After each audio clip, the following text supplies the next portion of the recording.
Thanks very much for joining us this morning, David. Pleasure. Good morning. To see you. So, tell me, how much concern is there that the UK may be heading for a hung parliament?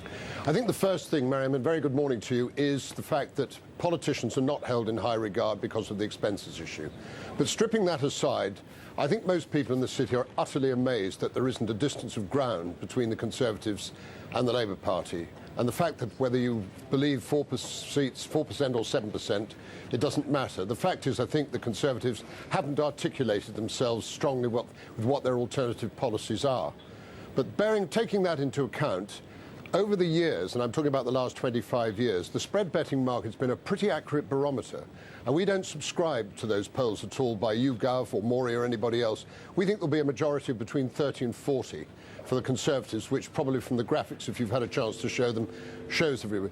The reason why we're fairly confident about this is that the political hacks are very, very keen to trip us up on this sort of thing, and they seem happy with what we've come forward to.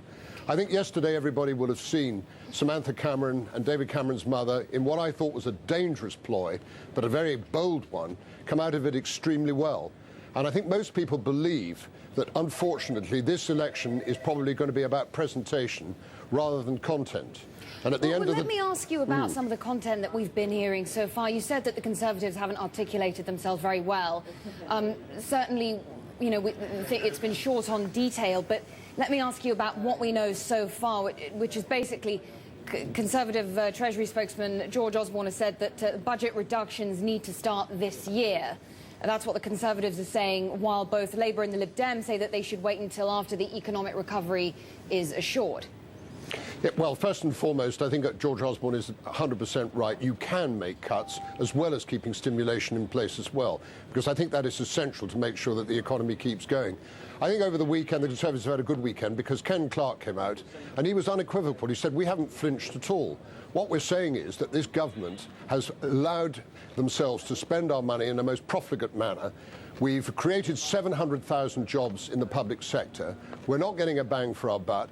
This has to be cut somewhere along the line, and we have to get the emphasis transferred away from the public sector into the private sector. But is that going to win them votes, do you think? Well, I would have thought... It might be the right policy, but how popular is it? There can be no policies that are popular going forward.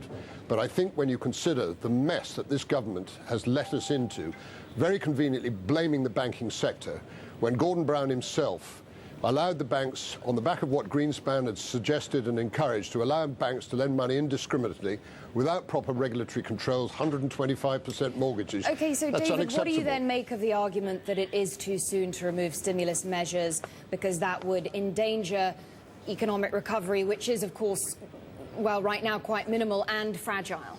Maryam, the situation is going to get worse. We've got Greece at the moment. We had a 6.25% coupon last week. They've got to fund another 20 to 30 billion in April and May. Then you've got Portugal. Then you've got Spain. Then you've got Ireland. And these yields are going up, and the taxpayer's going to have to deal with it. We have to do something about cutting the debt. It's no good prosconing and behaving like an ostrich and sticking your head in the sand. It has to be dealt with. OK, so David, then on a related subject, sorry to interrupt you, but I just wanted to ask you about this. Moody's saying that the UK is in danger of losing its AAA rating. Is this starting to look inevitable at this point from what you're saying? What is your assessment? No, I think it's very unfair to compare Greece with the United Kingdom. We have a very good track record of getting our debt down when we're forced to do so. But that's not happening right now, is it? No, it isn't, because of the general election. But at the end of the day, the taxpayer is going to pay for this in a very big way, not only with the higher rates of cuts of tax, which will create less retail opportunity and put unemployment up, but it will eventually happen. It's just a question of who is prepared to face the music and not be duplicitous with what is required and tell us exactly how many beans make four. And we're just not getting that. It's time to face the music and dance. David Buik, thanks so much for your thoughts, your analysis. We appreciate it.